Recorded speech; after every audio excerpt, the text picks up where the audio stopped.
when you walk through a storm.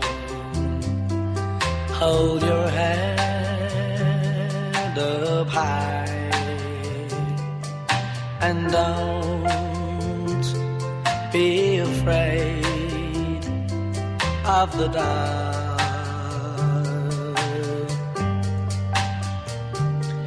At the end of a storm, there's a golden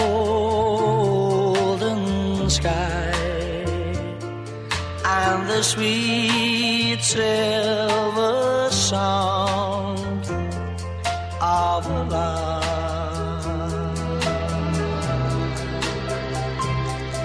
Walk on through the wind, walk on through the rain, for your dreams be tossed and blown.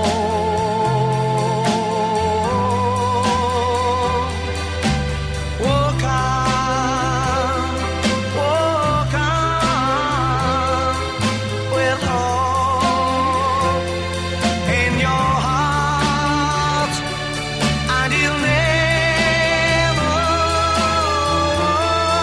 walk alone.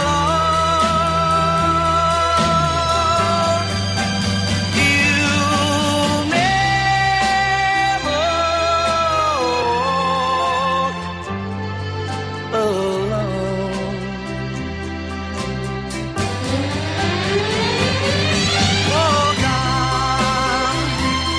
Walk on with hope in your heart, and you'll never walk alone. You'll never walk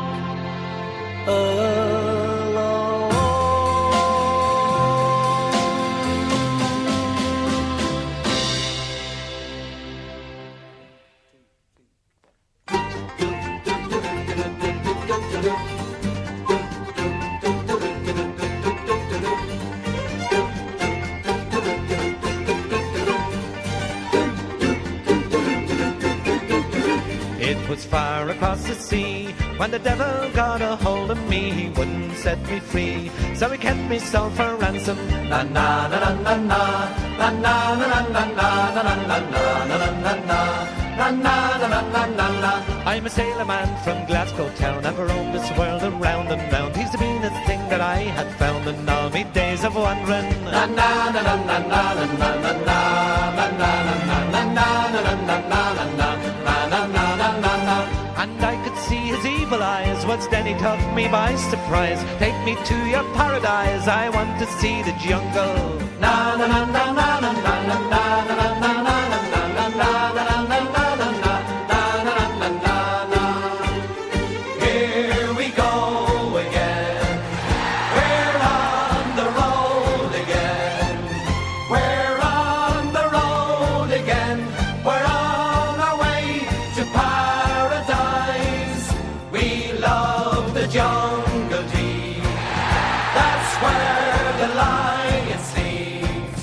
For then those evil eyes, they have no place in paradise. Graffiti on the wall just as the sun was going down. I see graffiti on the wall of the cells, of the cells.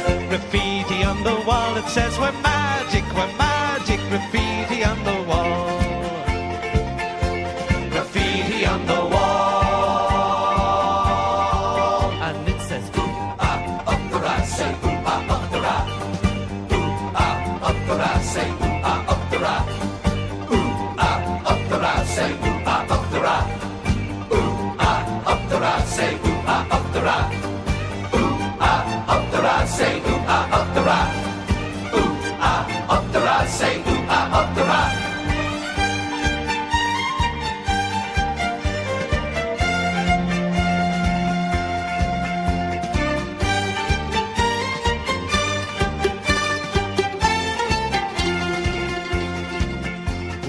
through each jungle deep. For the paradise that we did seek was no trick for the weak. They're waltzing with the natives. Na na na na na na na na na na na na na na. From the Amazon to Borneo, from Africa to Tokyo, to the darkest jungles of the world, but nowhere could I lose them. Na na na na na na na na na na na na na na. Around in circles every way, he turned to me and he did say, I think you're leading me astray. I want your soul, me bio. Na na na na na na na na na na na.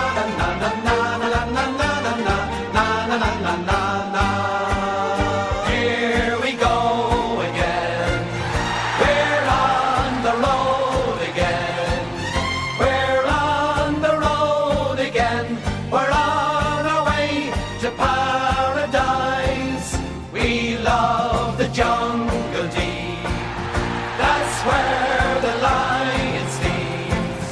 For then those evil eyes, they have no place in paradise.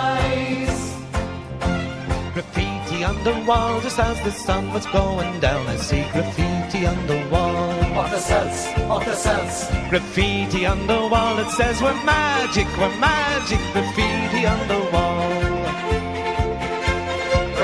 On the wall, it says ooh ah up the rat, say ooh ah up the rat. Ooh ah up the rat, say ooh ah up the rat. Ooh ah up the rat, say ooh ah up the rat.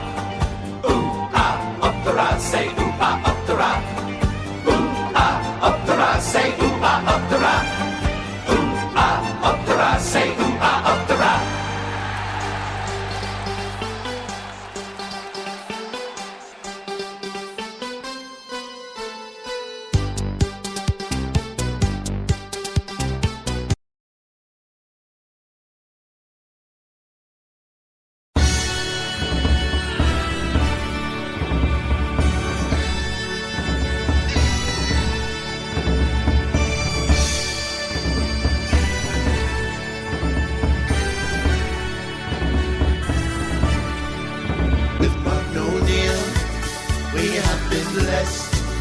His winning ways, they are the best.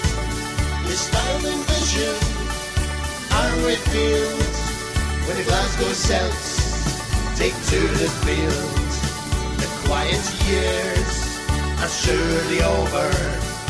Now we have our Irish rover with Stephen Robbo by his side. Just watch us go, we're aiming high. Mark O'Neill, Mark O'Neill, Mark O'Neill, Mark O'Neill, Mark O'Neill, Mark O'Neill, Mark O'Neill, Mark O'Neill.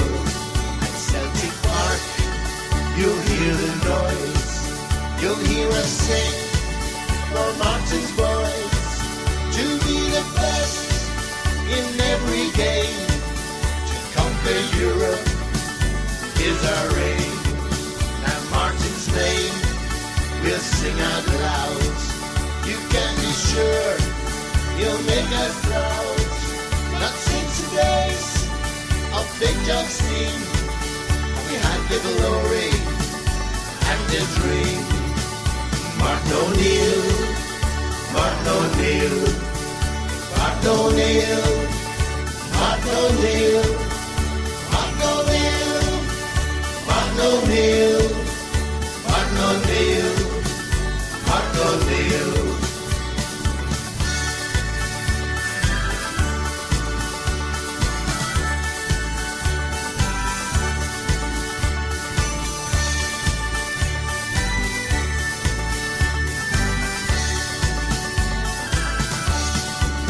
With Mark O'Neill, we have been blessed. His winning ways, they are the best. His style and vision are revealed when the Glasgow Celts take to the field. The quiet years are surely over. Now we have our